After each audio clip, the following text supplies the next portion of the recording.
అందరికీ స్వామి శరణమయ్యప్ప.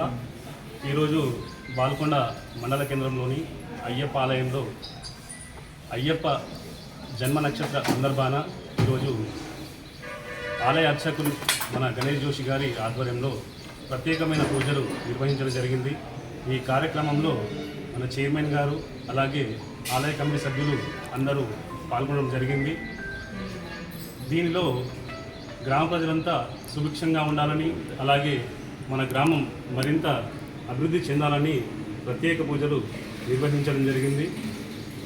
ఈ కార్యక్రమంలో పేర్కొన్న ప్రతి ఒక్కరికి పేరు పేరున ధన్యవాదాలు. అలాగే అన్నదాన కార్యక్రమం కూడా ఉంటుంది కాబట్టి భక్తులందరూ విచ్చేసి అన్నదానాన్ని స్వీకరించి మన స్వామివారి కృపకు పాత్రలు కాగలరని ఈ సందర్భంగా కోరుకుంటున్నాం. స్వామి